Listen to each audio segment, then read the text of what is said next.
Hello, everybody. I hope you're having an amazing Friday, amazing holiday season. My name is Alan C. Paul. If you are new to our platform, welcome, welcome, welcome, welcome, welcome. Thank you for joining me. If you're watching on replay, you're watching live, whatever time you're watching, thank you for joining us in the Creatives Checkup. Forgive my voice. I am just, I don't know, getting over a cold, trying not to get a cold. Not sure what's happening with that. I recently talked with or met with a vocal professional, health professional.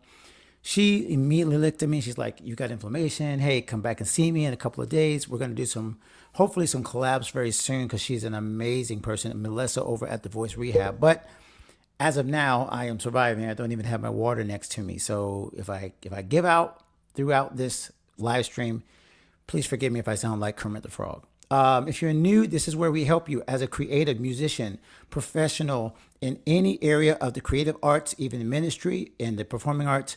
We help you to thrive as a high character creative with deep convictions. If you're serious about getting real with your income, your impact, or your influence, we help you do that so that you can become the creative that you were created to be. All right. And so I always try to wait to make sure audio is working before I pull up all the presentations. So if you're watching from anywhere live, saying hi, giving a comment, a couple of likes, anywhere on Instagram or on Facebook or on YouTube, gives me the go ahead to go straight into the presentation and all we're going to talk about today, which is, I hate to even say it, going 30 days without gigs. That's the comment for today. That's the topic that will be in our vital signs. And y'all, I got some things to share that may surprise you, that may shock you, that may be like, wait, did he just admit that? A lot of this is going to happen in this thing. So if you're watching right now, go ahead and give me a comment or a like or a, hey, everything sounds good. Welcome, hello, anything at all gives me the go ahead to make sure I'm not talking to myself because I see we have some people watching. Maybe you can't comment right now. All right, well, I'm going to assume if you couldn't hear me, you'd say no sound. So I'm going to assume sound is good. Let's go ahead and grab our stuff for today. There's my big old face there. And that's what we're going to be talking about today. 30 days with no gigs. But before we get to that, here's what's on the checkup today. So today we're going to start off with some news and notes. And we're going to talk about and ask me anything that we did this week that was really amazing. PopFest is coming up. If you don't know what PopFest is, I'll explain that. And our 12 Days to Your Creative Best Year Ever, that's coming up in a week. That is something we do every year, but we've changed it up a little bit. I'm super excited about that. Then we'll get into the vital signs. Like I mentioned, the things that you probably came here to hear and find out the skinny on is what the heck did he give up 30 days of gigs in the busiest season of musicians' careers, usually between November to February. I don't know about other locations, but here in Miami, that's the season. That's when we make like the bulk of our money is between October-ish, November, all the way to December. And that's the time I said, oh yeah, you know what? Let's not do any gigs this month. So I'm going to tell you how that happened. Next, we're going to go into the lab work. I'm going to tell you some must-have things you really should have in 2025 for your software package as a creative, as a freelancer, as an entrepreneur. Things that I literally, you'll hear in a second, could not live without. And I think you can't live without in 2025, and you'll see why. Then the consult, we got some questions, Q&A. So if you have some questions throughout this live stream, please put them in the chat. Please share and let me know. But we do have one question already that came in through our podcast, our fan mail, through God and Gigs Show podcast. And so I want to answer that question. And so he was a young person asking, how do you start your creative career if you're just getting out of school?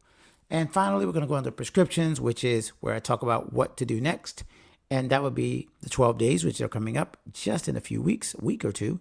Then we're going to talk about pod fading and the program that I have for people who are podcasting, who want to start a podcast in 2025, and some one-to-one coaching spots that I have available for some of you. Let's make sure everything is going cool on Instagram. John Roman, good to see you, my brother, the amazing, amazing media mastermind over at Metro and several other projects that he does. John's good to see you. Kirsten Baker also on Instagram. So I'm assuming we are good because no one has said you can't hear me. That's probably the number one fear I have is people not being able to hear. All right. So Ask Me Anything recap. This was on Wednesday and this was kind of like out of nowhere. I said, you know what? I don't want to spend a lot of time promoting another webinar. I don't want to spend a lot of time trying to talk about, oh, well, here's why you should attend this. I just wanted to open up because I realized I do a lot of things that I don't talk about. A lot of podcasts. I run 3 now, 4. Yeah, 4 if you count my Podcasting 2.0 show, which I'm going to do a new episode, by the way. I haven't done one in a long time. And if you don't know what that's about, it's another one of these things I can share in our podcasting program. But we have 4 podcasts. We have 3 YouTube channels that I run.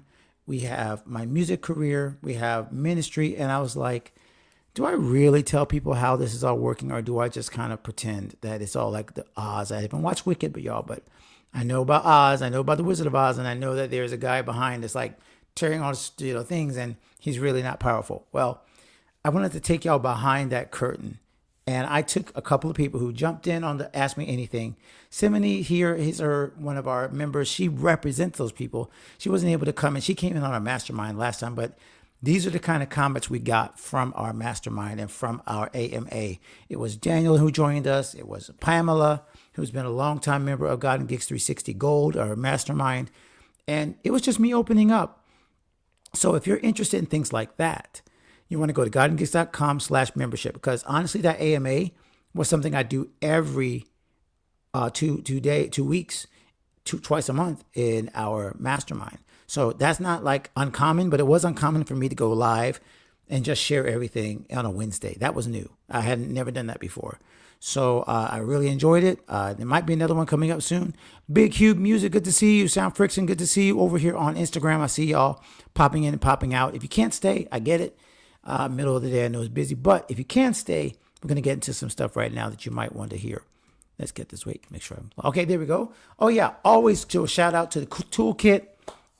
If you are unsure of what tools you need as a creative that's getting ready to get serious, maybe you've been half gigging, maybe you've been doing only gigs, maybe you are a professional that has a 9-to-5, but you're like, I really need to take this seriously now. Like I can't just sing on the back end. I need to actually like do this. Well, then you're going to want some of the resources at godandgigs.com/toolkit. All of my recommended things there. I'm actually about to update it for 2025. So if you don't see a tool there, go back. There's oftentimes discounts as well that are offered there. So go to godandgigs.com/toolkit to see what I suggest for you as a creative musician, freelancer, artist who's getting ready to jump into something with more intentionality, which means you need better tools. More intentionality means you need better tools. You can't just do this with, like one of my friends in God and Gigs 360, she's like, some of these people don't know how to use a laptop. And I was like, ooh, that's kind of harsh, but it's true. If you're still trying to run your creative business like you did in 1980, and 1990, 2000, you're going to struggle. So I'm trying to get you some help here. So go check that out. All right, let's keep moving. Make sure I can do my clip. There we go. Upcoming events. I always try to get all this stuff out in the first 10, 15 minutes. so you guys can see what's going on and God can get to the vital signs. Next, I'm going to talk about quickly our upcoming events. Now, next week, is this next week? Wow, yeah, this is next week. So next week's is our best days, our 12 days, your best creative year ever. I think I want to call it the BCYE. I'm not sure. I wanted to call it the BY, but you had the C in there. So we're going to have 12 days of focused live stream content. Now, that might not be a long, we're going to make it short, but short bite-sized things to help you get to your best creative year ever. And I'm recruiting some of the most brilliant and effective experts in each of the areas that you have been interested in: podcasting, music writing, if it's in building a coaching program in terms of like coaching with your talent, if it's whatever that is, we're grabbing the 12 best experts that I can get. Some of these things, I'm going to be straight up with you, I'm going to do it because I know them very well. But some things I don't know very well, we're going to get an expert in. And we're going to give you the 12 best tips to level up to your best creative year ever. And then we're going to put them all together.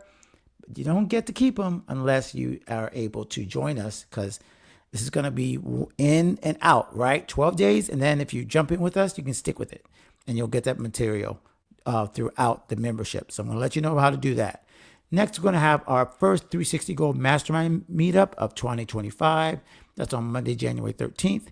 That's going to be super special.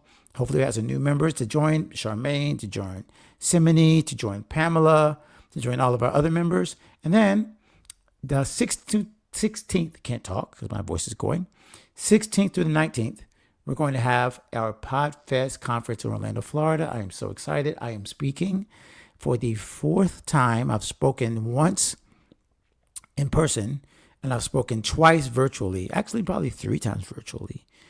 I lose track, but PodFest is so amazing. If you are not a podcaster, that does not mean you should not go to PodFest. I'll explain why later. It is for all content creators. You learn so much. And basically, as I've been trying to tell y'all, every creator, every creative should be in some way, shape, or form involved in podcasting, either as a host or as a guest. If you're not, you're missing out on free publicity like all the time. You're struggling with social media. Meanwhile, in podcasting, people are choosing to listen to you. They don't listen unless they know what they're getting, and they know they want to hear your story. So it's a no-brainer. So I would highly suggest you check out PodFest, and I'll tell you how to do that later on. All right, quickly, most recent episode was episode 314 of the God and Geek Show, 25 expert tips. Now, my VA pointed out that this is actually 24 tips.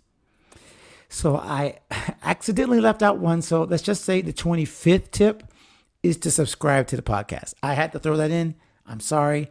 I miscounted when I finished the YouTube. I was like, oh, I got 24. Then I was like, oh, no, I don't. 25.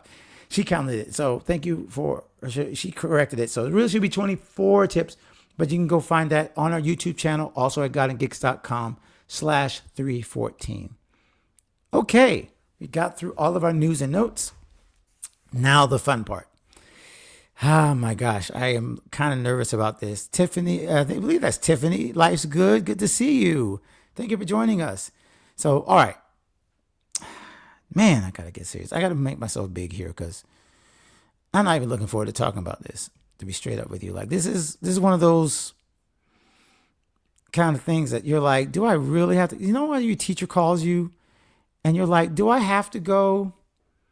Y'all know what I'm talking about? Like when the teacher calls you to the board and you're like, I don't want to answer this question. I want to answer the next question. But she calls you for the one question that you didn't study for. Has anybody ever been there? Okay? Anybody ever been there? Because that's where I'm at. I did not, by the way, forgive me, I'm all scruffy. I literally grabbed the shaver before I jumped in here. So now I'm like checking out all my bad shaving. So, all right, how do I start this? First, let me give you the caveat that 30 days of no gigs does not mean I haven't played the music in the last 30 days. It doesn't mean that I haven't even done a public performance in the last 30 days. It means that I have not booked a new gig in the last 30 days. So the one that I did, I think it was December 1st. So that's technically in the realm of, the 30 days. That was booked long before January or before November. So essentially, I played one gig publicly. That was really a private gig, wasn't it? So no, this is true. I just realized that was a private gig. So I've done no public performances in the last 30 days. So that's true. All right, I was afraid I was lying to y'all. Here's the thing about that. As I say that, this is the most profitable, busiest time of year for most musicians and creatives like me who work in the spaces of whether it be weddings, whether it's corporate events, which again, that doesn't technically be public, but these are events that, maybe it's a corporate event where people are invited, to the public. Maybe it could be like a convention. It could be something like a boat show, things like that. We had Art Basel down here in South Florida. So there's a lot of events that have gone on in the last 30 days, holidays, that usually is like a bonanza for people like me. It's probably where most of us make, I would say 40%, 30 to 40% of our income is made in just the 4 months between November and February. So if you're agreeing with me, let me see you either raise your hand or give me a little bit of a comment, because that will help me to see if I'm not alone in this. Because I'm pretty sure musicians that are watching this and replay, even by the way, you can still comment. I'll come back and check that out and I'll be able to comment on this. But that's been my experience. My experience has been most musicians and creatives make a lot of money around the holidays. And here's where I think I need to be very transparent. This is both me choosing not to do the gigs and me being kind of positioned away from public performance. I was recently looking at one of my friends, our friend from Jermaine Morgan, who's been on the podcast. Incredible musician, incredible bass player. I recently watched one of his lives, and he shared that he was giving up public gigs as well. He's been incredibly successful as a bass teacher, as a musician, as an MD. Used to MD at New Birth in Atlanta. So he's had all the experience in the world, but he chose to walk away. But his experience is not exactly my experience. See, I stepped away from public gigs at this season, partly because I did not want the distractions that come with playing all these other gigs outside of what I do at my church, which actually is exactly what Jermaine said. He's involved in ministry. I'm involved in ministry. And I was like, okay, this is too busy. Every December, I have to balance going to my church performances, my church anniversaries, my church cantatas, all those things, and with these public gigs. And now I'm going to get a lot of pushback for some of this. So musicians, go ahead and get mad if you're going to get mad. Go ahead. But I'm sorry. I prioritized my ministry aspect, my ministry responsibilities over just making money. Now, there's a huge discussion in musician circles about New Year's Eve. Some of y'all that play watch night services, New Year's Eve services. I had a talk with one of my friends just the other day who's like, I cannot do another watch night service. I need to go work. My family's working. My wife is working. She's a singer. So we've had conversations about that. This is not what I'm saying. I am not saying you should never take a regular gig if you have church. That's not what I'm saying. But for me, it was too much to balance and go back and forth with, can I be there? Can I be there? No, I got to be there. No, I got this gig in Naples. I'm like, this is stressful. I would rather have the stress of trying to deal with the no income than the stress of having to fight with 500 different things that I need to do. Has anybody else ever made that decision? The stress of trying to balance all the things is not worth the extra income. Like, I'm just being real with you. So what I decided long ago, honestly, I gave up this corporate gig a while ago. And then when the holidays started coming around, and I was getting calls, but the calls didn't really fit. The schedule was kind of crazy. One, I said, oh, maybe I'll do it. And I did like kind of say, oh, I'll do it like Thanksgiving, because my wife said, you can work Thanksgiving. We're not going to be doing a lot. I was like, okay. But I didn't get that gig. I was like, you know what? I didn't really want it. I didn't really want it. I wanted to be with my family on the holidays. So all this to say that between my choices and my, feeling like it didn't really fit, all of that equals no gigs. So no public performances.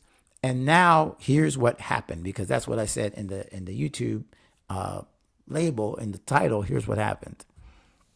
So of course, the first question you might ask is, well, where did the money come from? Did you just sink? Did you just have no cash flow? Well, number one, thank God, I do have a full-time position. It's one of the blessings of being a hybrid creative, a hybrid freelancer. So my wife works and I work. And so there wasn't like there was no money coming into the family. Like that was it. But I will be honest with you, the business side, I did not prepare well enough in terms of what I'm about to tell you next, which is clearly I have here in this platform monetization strategies and things that are running. I have my podcast, which I can do sponsorship. I have my tip jar and kit where I can have people donate. I have my membership. I have my books that are being sold. I have my merch that's being sold. I have affiliate relationships with Kit and with other tools. So I have other sources of income that, in the best of all worlds, would be the replacement for my public performance gigs and that income. Here's where I made a mistake. I forgot that these cash flow instruments don't work the same as when you just show up at a gig and you get paid 5 minutes later or maybe 5 days later or whatever. My miscalculation, if I can put it so nicely, was not that I shouldn't have ultimately more income streams. I do, and I do have them. What I didn't prepare for correctly was the cash flow of those. Here's a perfect example. I am an affiliate of a company called Skip. Actually, no, let's talk about, not Skip. Let's talk about Podpage. I haven't mentioned Podpage in a long time because a lot of you may not know that Podpage is a podcasting website that I use for my podcast, The God and Gig Show. If you go to God and Gig Show, you're seeing a version of Podpage. That website is amazing, but I didn't have to build it. It's like I just send the podcast episodes in and it's made. So I noticed that Podpage, I had an affiliate. I had somebody who bought for my affiliate code, and there was money sitting there. And I was like, hey, CEO, I see I've got money waiting for me. Can I have that?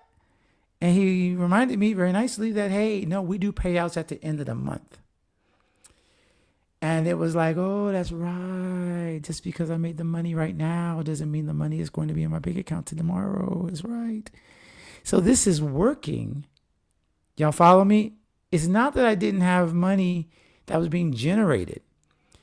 But as of the point that I started saying, oh, no gigs, I thought that the money would just like click.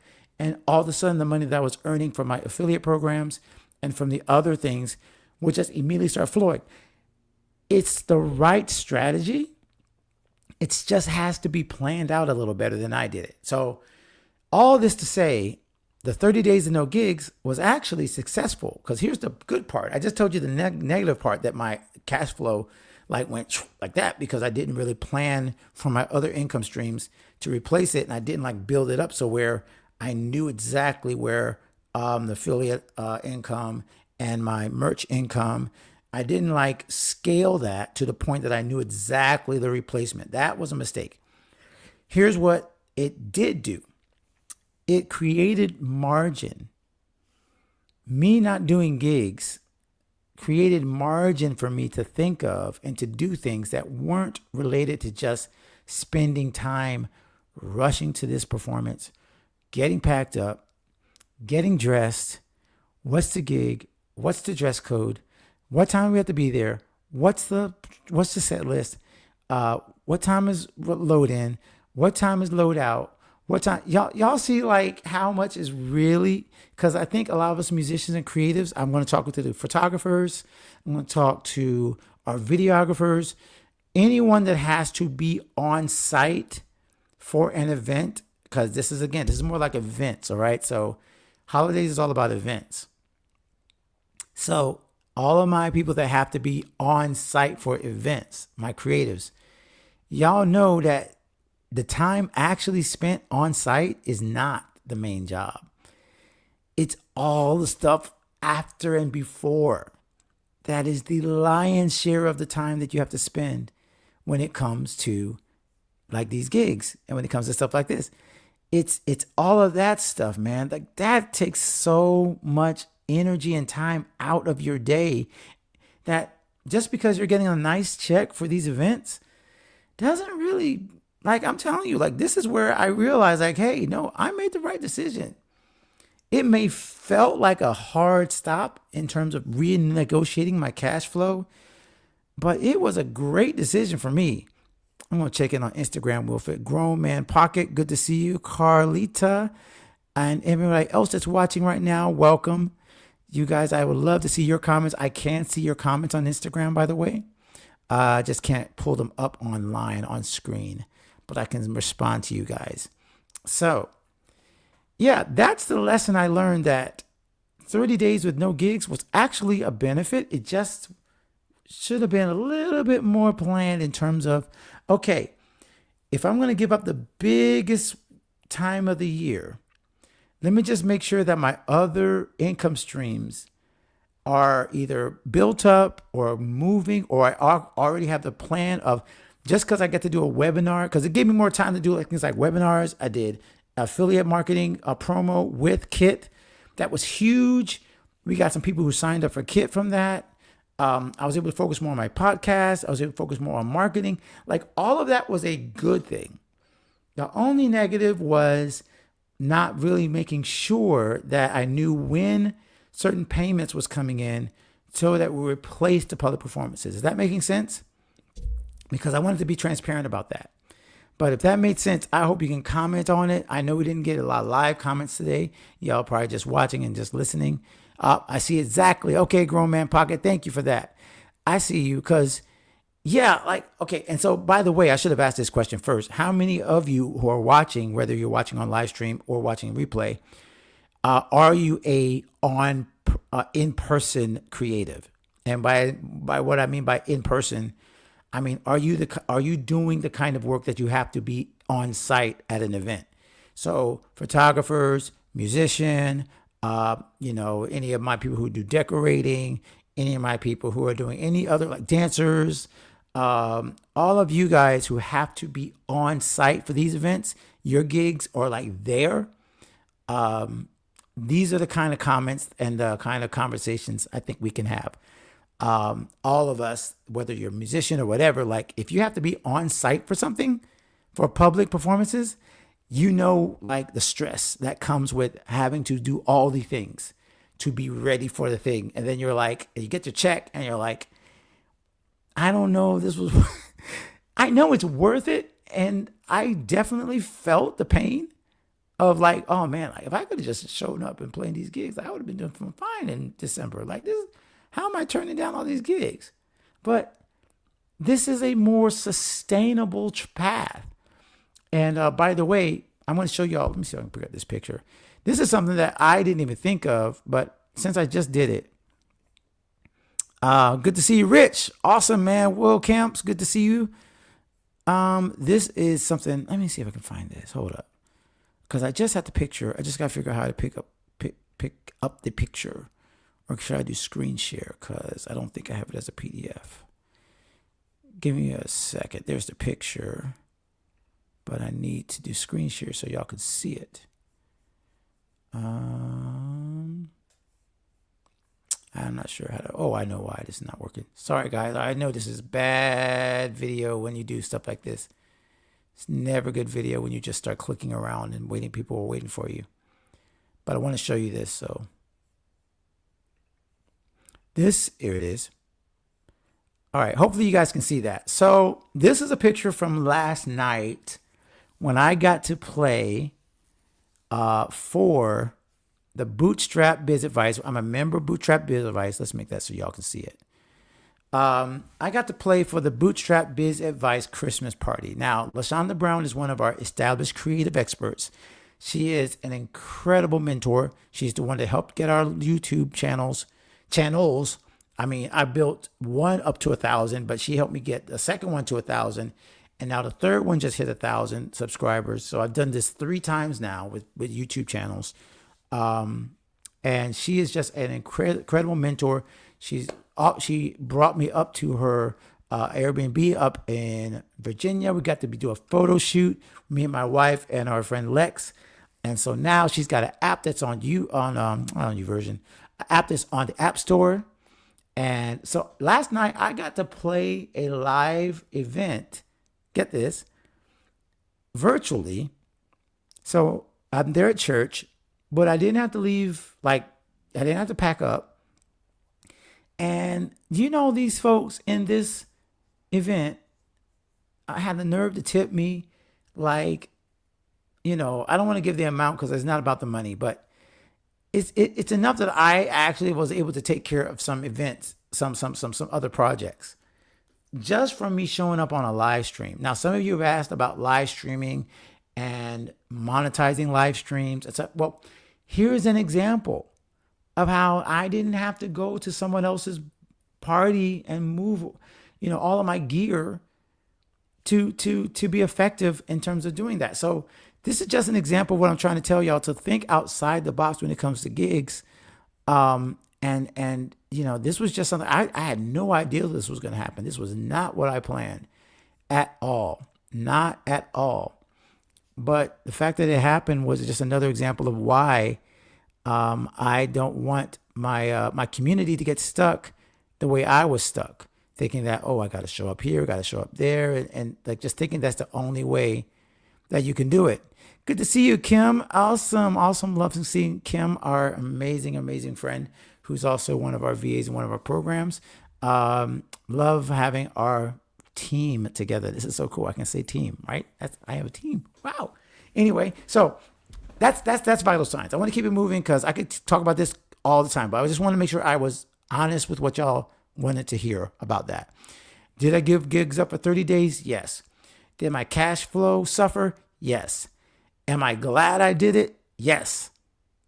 I'm glad I did it. I'm still glad I did it. And I am probably going to continue in 2025 to vastly pull back from public performance gigs. It will be a process of me making sure that I have the income from these other events and these other income streams. But it makes no sense for me to go back to a hustle gig to gig mentality in 2025. And if you are serious about leveling up in 2025, I would highly suggest you start putting these other things in place so that you do not have to chase gigs. Chasing gigs is like chasing your tail. Even if you catch it, you ain't really got much. Okay? Let's think about other ways that musicians, creators, freelancers, that we can get serious about leveling up and serious about the other things that you have to do to be effective musicians. All right? Deal? All right, deal. Let's keep it moving, y'all, because I need to keep this thing, and this is a great topic. I see you, AG Drums. I'm going to save your question only because it's coming up on a consult, and this would be a perfect question for the consult, which I'm going to get to in like 6 seconds. So give me a moment. I'm going to answer that question. I was almost about to pull it up, but that was a perfect one for the consult. So hopefully you can hang in there. Apologize if you got to go, but I want to make sure I answer that question in context of the other question that was asked, which is literally like the same kind of question. So quickly, I'm going to go over the lab tools. The lab things are things that are working for me right now. These are the things that I just mentioned that are making my passive music creative income possible. And if you do not have any of these tools, I am thinking you're missing out in 2025. Doesn't mean you have to have all these tools, but if each one of them were like, these were the things I needed to have on when I gave up my 30 days of gigs. So mini chat, if you don't know what mini chat, oh, by the way, I need to make sure all of these links are available to y'all. Why do I not have one for mini chat? Anyway, a lot of these are affiliate links, but as I just told y'all, if you have affiliate links like this and you are helping people, you should be benefiting from helping other creatives. So gottogigs.com/mini chat. I believe it works. Let's make sure it works. Because now I'm like worried that doesn't work. All right. Does it work? Yes, it works. Okay. Whew, I was nervous. So mini chat. If you don't know what mini chat is, this is where when you see someone say comment on this and blank will happen and you see an automatic reply, that's what mini chat is. Why do I say mini chat's a must have? Because y'all, social is becoming crazy and you need to have ways to respond to people where you're not on your phone all the time. Okay. This was one of the big wins for me is when I noticed in 2024 that I was getting responses to posts that I thought no one saw anymore. And then like 3 or 4 days later, I'd see a response. But here's the thing. If I'm not on my phone, I miss the response. And the one time somebody wants something and then you don't respond, it's like you missed out on that ticket sale. You missed out on that client. So mini chat is just my insurance policy to not miss out on people who respond to social. Okay, so think of it that way. And by the way, it's free. There's so many free programs on this. Good afternoon, Pamela. Good to see you, my friend. Our God and Gigs 360 Mastermind member. You know about 90% of these tools, Pamela. So I'm just going to run through these quick because I want to get to our consult. Kit, you've already heard me talk about Kit. Hopefully, if you don't know about Kit by now, let's all in 2025, let's all have our email figured out, y'all, please. You can go to gottogigs.com/kit for that. This is basically where you set up your email. This is where you set up how you can email mass people. No more emailing people from your Gmail, from your Hotmail. That's kind of like spam, especially if you're doing like BCC. No. Don't do it. Don't do it. Do not send BCC. Hey, y'all, come to my show. Don't do it. Do not do that in 2025, y'all. Get a professional email service. Kit has a free plan up to 10,000 subscribers. I don't have 10,000 subscribers. So if you have over 10,000 subscribers, then we can talk. Oh, I can't afford it. They have a newsletter plan up to 10,000 subscribers for free. So y'all, no more emailing people from your personal accounts in 2025. Use a tool like Kit, get to use it, and you'll see a lot more from me on how to use it appropriately. Sinja. Why do I say Sinja? Because people are saying nice things about you and you don't catch it. And then when you don't catch it, you do not share it. And every time I have a testimonial pop up, Sinja helps me catch it and post it. You know, a perfect example? Let's go right now. Back to this. You know how I got that? This was from Semini, and Sinja helped me make it into this pretty little graphic in like 2 minutes. And pulled it automatically, added the stars. I added her picture. So Sinja helps me do that. You can get that at gottogigs.com/Sinja. And again, what I'm telling y'all are these tools are things that I wouldn't want to go into 2025 without. Like, I don't want to go into next year struggling to tell people about my services or my music or my art, any of that, because I don't have like appropriate people or appropriate materials because I can't find it or no one's talking about. Like, even if you only have 2 comments, 3 comments, and again, Sinja has a free app up to 15 testimonials. So a lot of this stuff, y'all, doesn't even cost you any money. All right, let's go back. All right, Skip. Skip is our new friend. I am in love with Skip right now. And this today, y'all, after this live stream, let me go on camera first. Hope I didn't lose you guys. Okay, that scared me. I thought I just erased myself. After this live stream, you guys, I can't find where I'm going. At 3 o'clock, if you go to gottogigs.com/skip, and sign up. You can sign up for $1,000. It's not a giveaway, it's a grant, but it might as well be a giveaway. Okay?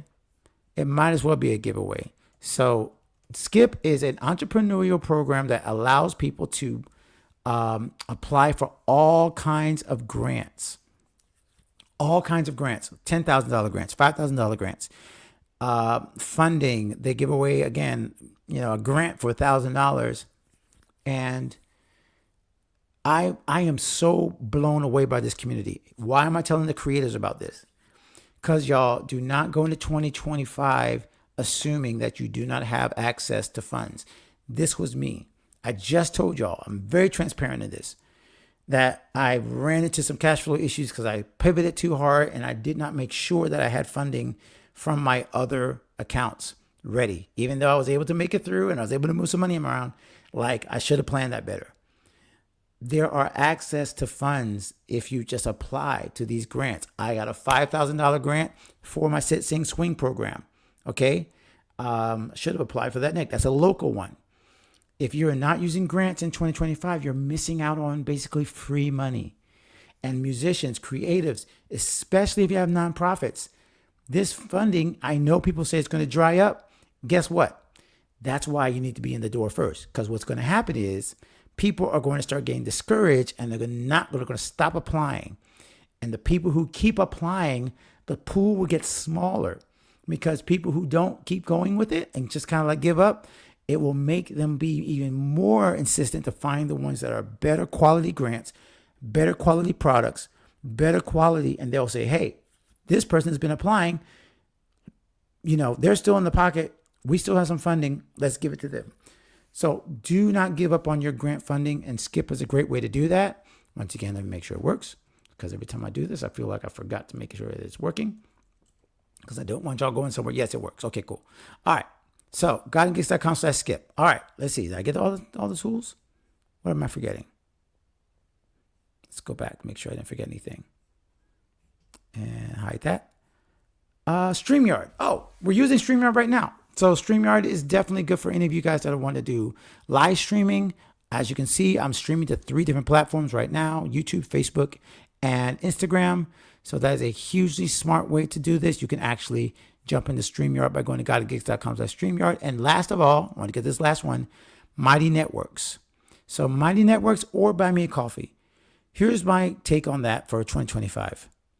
Y'all see that Facebook keeps on breaking down. Facebook and YouTube, even I'm doing it right now, even though I'm using it, there is no guarantee that these platforms will be the same next year. They may change their policies. Facebook is getting crazy. They won't even let us go into the group anymore. As a matter of fact, literally this 45 minutes in, I just realized we're probably not live in the group right this second, because they blocked us from going into our own group live. So it is more and more important than ever that you get your own platform where your people can meet, where your fan base can meet, your own community. So the 2 ways I recommend to do this is either Mighty Networks or buymeacoffee.com. Buymeacoffee.com I'm using for one of our podcasts right now. We have over 11 or 12 members. People have given to this. They donated. They've joined the membership. LaShonda used Buy Me a Coffee before. Mighty Networks is where you keep God and Gigs 360. It's a more robust program. I believe you can go to GodandGigs.com/mighty for that one. And so let's see. Let's go ahead and put that in. I don't have time to do the whole banner thing, but here, GodandGigs.com/mighty will take you there. Okay, and you can go check out that. So you have about a week or so to check out all these tools. And by the way, all of them are at GodandGigs.com/toolkit. So forgive me for giving you all those links. I should have just said go to the toolkit, and that would have been easy. You don't have to go all over the place. I think all of these are at GodandGigs.com/toolkit. I'm pretty sure. So you go there and you can get to all of these. Skip might not be there yet. All right. So I want to get to AG's question. So let's go over to the consult. AG, hope you're still in the building. Apologize if I took forever to get to that, but I wanted to make sure we got to your question. So I'll answer AG's questions first because he was here, and then we'll answer the question that came in on YouTube because we're right on time, 45 minutes. I think we're on time.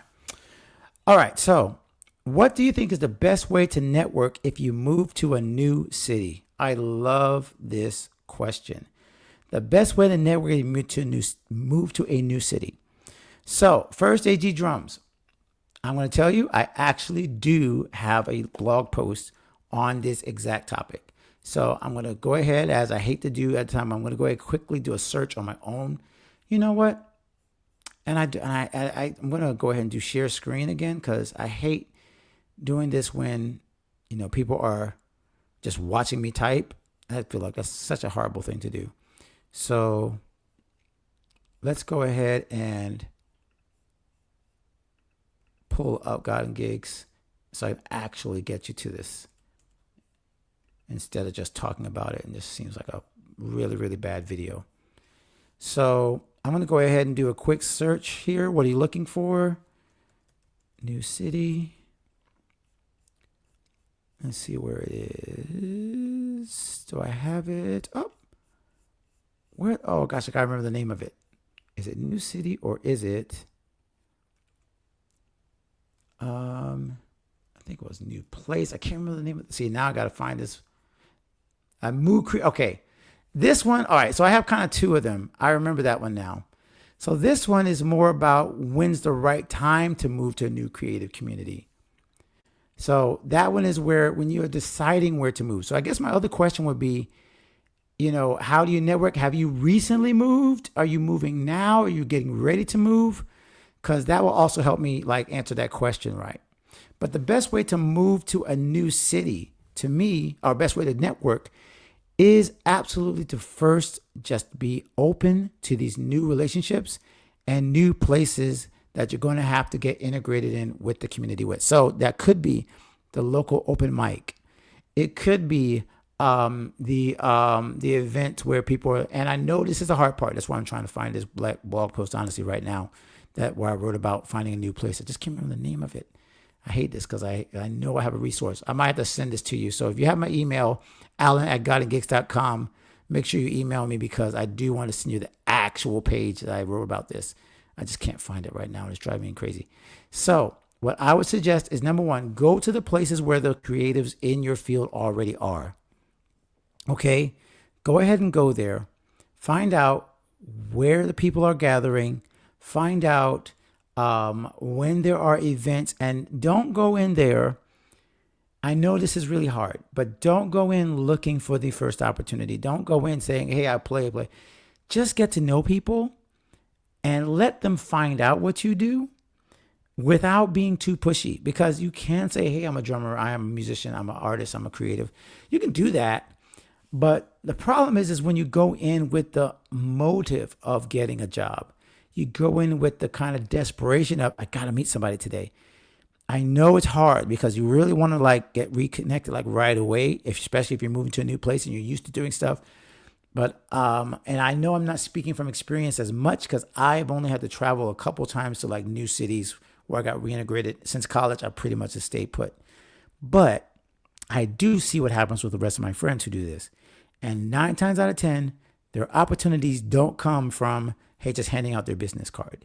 They come from simply being available and being friends with someone. And then there might be a sub position. A sub's like, oh my gosh, I need somebody. And then the new person's like, hey, I know this guy over here, they just moved into town, right? So networking, number one, being very open to just new relationships. And then 2, social media does help with this because you don't have to necessarily be so clear to people oh, I'm looking for a job. You can just continue posting on social, and then maybe you go to the local Facebook group where South Florida musicians we have down here. Maybe you join South Florida musicians if you're in South Florida, and you just post, hey, just new in town, wanted to let you guys know I'm open for work. I'm open to this, I'm open to that. But again, make it very clear that you are not angling to take over somebody else's spot. I think what people get nervous about in new cities when they see new people come in is that it's kind of like the zero-sum game where everyone's like, oh, this guy's going to take somebody's gig. No, don't. That's not the energy you want. You want the energy of, I'm here to support, I'm here to serve, and I'm here to grow as a member of this community, this new city. So don't go in with the expectation that people are going to receive you warmly. Go in with the expectation that you're going to have to give people grace, and you may not get that first gig, that second gig, that third gig, because they're getting to know you as a person. Obviously, referrals is where Sinja comes in. Referrals help a lot. Knowing people who already are in that area. Almost dropped my light over here. People who are in that area, if you kind of can like say, hey, you knew somebody else, referrals are, of course, a great way to do this. But whatever you do, again, be in that spirit of helping people. Be in that spirit of being a valuable member of the community first before you try to take, by giving a lot of, getting a lot of gigs, I guess you could say, or trying to take gigs, because that's what I know a lot of people get concerned about, and it's really not the way to think about it, okay? I want to make sure I'm sharing this into the Facebook group, even though we're almost done, because I hate to think that the Facebook group did not get a chance to see this, because let's do this real quick. I'm doing this on my phone. Forgive me. Let's see. We are live. I think I can watch the replay. All right. There we go. I wanted to make sure y'all saw that. Okay. Now let's go to the question that was asked.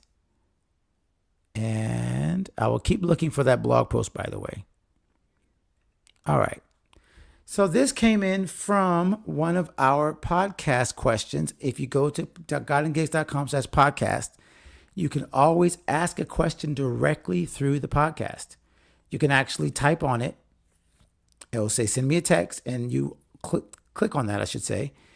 And it will say, it will take you right to your texting app website, or your texting on your phone, I should say. I can't say that right. And so this question came in. I want to read it, actually. Let's go ahead and do one more time, share screen, because I want you guys to see the question. Buzzsprout. And let's see here if it pops it up. Let's go to fan mail. Oh, this is the wrong podcast. I got too many podcasts to look at. Wrong podcast. Here's the right podcast. And here it is. All right, so let's pull this up. I don't know if you guys even knew this was here. And again, I'm trying to make sure you guys can see what's going on here, because I'm sharing all this stuff. There it is. So there's the question. I am a high school saxophone player interested in making a career out of music. What can I do to get started? I already have a YouTube channel. From Albany, Oregon. All right, so this is another great question. I love this as a young musician already looking at, how do I actually do this? How do I actually make money? How do I make a living out of doing music? Y'all, we are so worried about the next generation. There's no musicians. No one's really making music. They're all on TikTok. That's not true. Look at this. This is a high school saxophone player who already has a YouTube channel and who's asking in the right forums. He's not just going on YouTube. He's actually going to a website of a podcast where we talk about business and finance and marketing. And he's asking, how do I get started? So number one, you are in the right place, my friend. So hopefully I can answer this question correctly, and you'll hear this on the podcast or later on if you're not watching right now. So the first thing I would say is, I remember coming out of high school. I remember going into college, and I remember everything being focused on being a better player. Practice more. Practice. And of course, I am not going to argue about practice. I'm going to tell you that they are right. Everybody that's saying practice more, be good, be excellent at your craft. I would love for anybody else, by the way, to chime in and support this young man or young woman. We're not sure. Just want to let them know, that they are not alone in starting. So any musicians that are watching right now on replay, I would love to hear your comments as well. What would you suggest for a high school saxophone player who's getting ready to make a living out of music? So first thing is, they're not wrong. You need to first be good at your instrument. You need to have a distinct sound. And this is a really tough thing to say to a young musician, because you don't really get a distinct sound or a distinct part of your playing without first listening to a lot of people and copying their style and getting your own style. But yes, the first thing is be a good musician. That has to be first. I can't skip that. However, here's the other part that most young musicians are not told, and the thing that I wish somebody had told me. The second half is being a musician, a professional musician, a working musician, a living musician, a person making a living doing music, or anything creatively, as you know, in God and Gifts, we talk about all of these things, is it's not just about the music. It's about knowing who you serve with that music, who you can benefit, what you're going to do with the music. And it sounds crazy, but just saying, oh, I'm just going to play music and make it beautiful, yeah, that's not enough. So I would ask you this question. As a saxophone player, already you might be thinking, I love jazz. I love playing in, classical, and I love playing orchestra. I love playing band. What areas do you see yourself performing in 5, 6, 7, 8 years? Where would you want to be? Give yourself a vision of those kind of things. Because I guarantee you, if you have a bigger vision for your creative career than just playing, you'll start to see the avenues you have to take. So let's say you want to be one day a solo performer. A solo performer has to do different things than someone who just wants to play on tours. And someone that plays on tours has to do something different than someone that wants to be in the studio. Or maybe you want to do all of those things. But you have to start thinking about, okay, people who do that do certain things. People who are on tours tend to have their passport. They tend to have worked on a lot of different genres of music. They tend to have a very, very quick way of being able to learn music, so they can figure things out quickly, and they've got charts, they've got Dropbox, they've got all these things where they can quickly get the information that they need to get to do the event, to do the gig, to perform and do it at a high level. So the professional side of music is the part that I think you got to start thinking about getting started. Now, I write about this in my book, In God and Gigs. This would be perfect, even if you're not a church musician, because that's written for church musicians.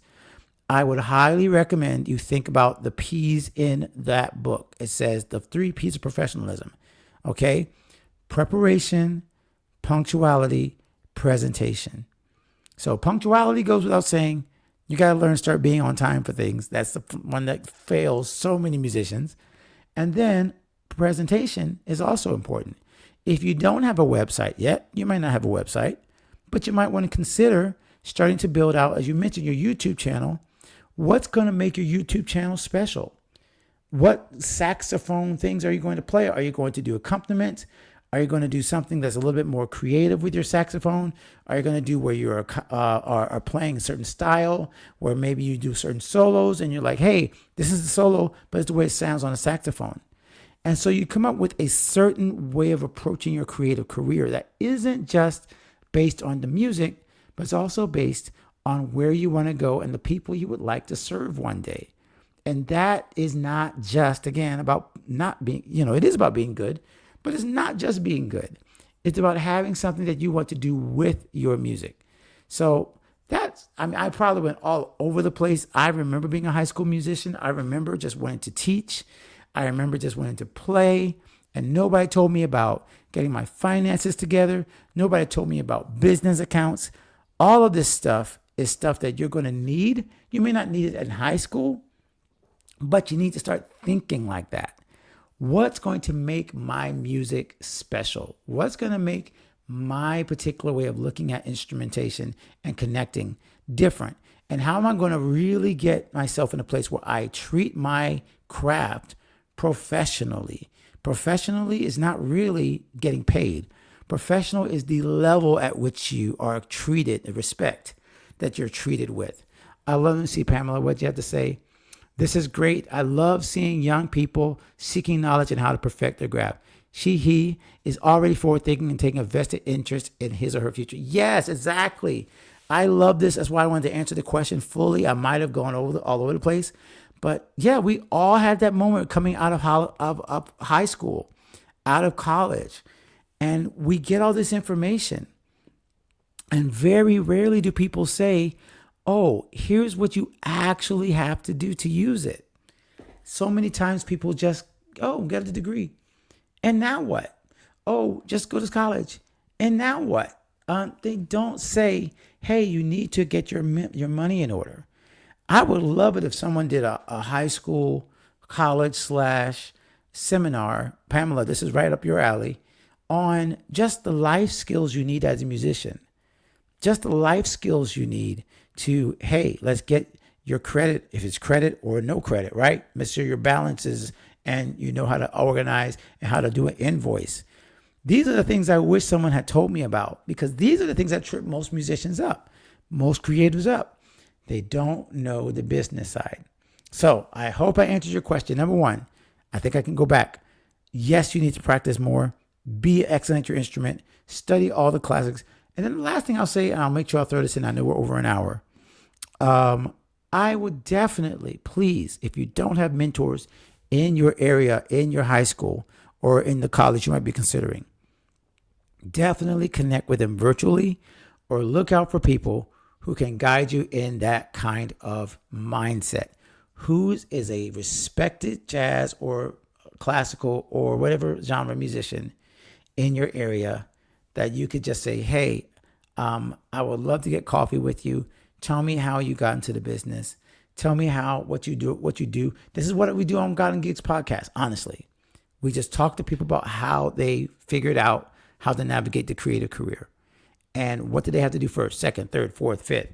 Did they call up a studio? Did they get work with here? Did they start working as an intern on a certain thing? There's so many paths. I can't tell you which one to do, but I can tell you by talking to more mentors, you will have a better shot of finding which one works for you as a musician. It's not just getting gigs. It's definitely playing a lot, definitely open mics, all of those things. But I definitely would think the one that I wish I had done more is the mentorship and the thinking more in terms of what makes my music special versus just, I want to get gigs. I want to play somewhere. Think in terms of what you want to get out of it. All right, we got to go ahead. That was an amazing question. I see there's some others joining on Instagram. I hope this has been helpful for you as well. Let's quickly get to the end because I got to sign off. The prescriptions. And wait, that's the share screen. That's like, why can't I get that out? Here we are. So let's finish up with the prescriptions. So what I first prescribe for the Creative Checkup, let's go ahead and subscribe. If you've been watching this whole time, if you just started watching, subscribe to this channel, follow the podcast, share the podcast. You just heard a young person who needs this kind of information. They are trying to get started. How many more people could we reach if we all just shared this with one person, shared this live stream with one person, or shared the podcast at godandgigs.com/podcast? As I just mentioned to our friend on drums, I think it was AG Drums. I was trying to find that. I'm going to find that blog post. If he emails me, I'm going to be able to send it to him. And he needs to know, right? Like, how do I network in a new city? People can find the resources, but you got to tell them the resource exists. So please share the podcast with one person and share this live stream with one person. Second prescription, if you have never been to Podfest, or even if you have, again, I am telling you, I'm trying to help you understand Podfest is not just for podcasters. It's for content creators and creatives. And so much that's shared there is applicable outside of podcasting. So the hotel rooms are filling up quick. I barely got mine in, and I'm a speaker, and I barely got in.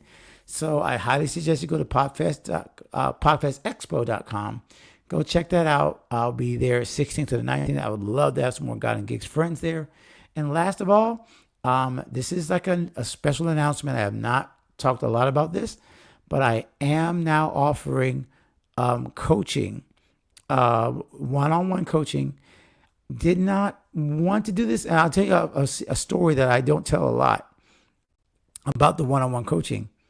When I first started doing webinars and I was doing the group membership, almost everybody that was coming to the webinars was like, hey, do you do one-on-one coaching? And I was pretty, I'll just say dumb. And I said, oh, no, just the membership. Y'all, I missed out on a lot. Let's just be honest. I missed out on a lot of finances because I told people no to one-on-one coaching because I was so enamored of the membership that I literally told people I turned them away. Again, right? Not the best choice. So I'm not going to make that same mistake this year, but I am going to tell you there's a limit. I cannot do a lot of one-on-one coaching for anybody. So if you want to do this, you want to go to Alan C. Paul. Once again, I forgot to type this out, so forgive me for typing as we do this. Private dash coaching. So if you go to Alan C. Paul private dash coaching, you will see an opportunity to do one-on-one coaching with me. And here's the thing.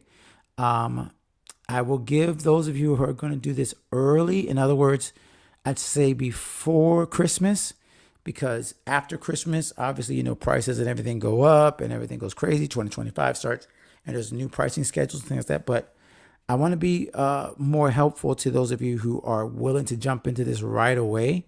If this is going to help you, so I want to give you $300 off of this program, which is a third, I think. Yeah, I'm doing my math right. 30%, 40% of the cost of the 12-week program to coach privately with me. Again, this is not the group. This is not even 360. This is like one-on-one. Let me show you how I do what I do, and let me continue give you all the information you need. There's a framework I call Clear that I use, and I very rarely share it. I have never shared it, but only with private clients. And if you're interested with that, you can go to alancpaul.com/private coaching, and I would be willing to take on only a few of you. And if you want that $300 off, let me tell you what it is. I just want to make sure I get the right. I think it's Alan25. Let me make sure it's the right code, because I don't want y'all to get the wrong code and then be mad because it does not give you the code. Wait. Give me a second. Once again, I hate to be on typing and y'all watching me type. I'm sorry. It's early 2025. So that's the code. So if you use the code early 2025, and this is before Christmas, if you're interested, I can't talk. If you're interested in private coaching, okay, again, this is for nearly 30% off of the cost of this private coaching. And I, as you guys probably know, I almost never have offered this. It's definitely a discount, huge discount, but I want to help some people and I don't want that to be a financial burden on you, especially in the holidays. So if you're going to do this around Christmas time, before Christmas, use early 2025. After Christmas, we'll go to the regular rate. At least, again, it's still discounted, but it's discounted even more. And I'm willing to work with you because I want to be available. And I don't want to do what I did last time, which is turn people away who might want one-on-one coaching. They told me they wanted it. I was like, no. And that was wrong. I shouldn't have done that.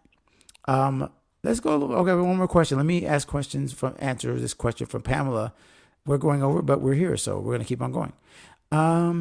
Is it standard for local musicians to join the local Chamber of Commerce? I know that's an avenue for new business residents. That's a great question. It should be yes. I bet you the answer is no. And the problem with it is that a lot of musicians don't realize that they should be running legit registered businesses. They feel like they're just freelancers, so they don't oftentimes see themselves as businesses that should be a part of a Chamber of Commerce. Now, I'll put the caveat out there. Probably studio owners would be more willing to do that. Production type people that realize that there's value in these relationships between the commerce, the businesses, and all these different people that do things on that level. Musicians, creatives should be in these organizations because they literally provide a service to the community and to the city that almost all of them need. Almost every single corporate entity needs live music at some point. They need photography at some point. They need creative design. They need all these things. But I think for some reason, us creatives, we forget that that's our space too. And a lot of times because we don't legitimize our businesses, right? Like that's probably part of it, is that We don't have LLCs, and we don't have we feel like we need to have a storefront or something, and we don't belong. And then maybe it's, I can't pay the fees or whatever. Like, I don't even know there's fees for the local chamber of commerce. But that is a great point, Pamela. Once again, that's why you're in the membership. That's why you're in 360, because you think of stuff like that. You don't think just linearly like, I should go out and, just get jobs. Like, no.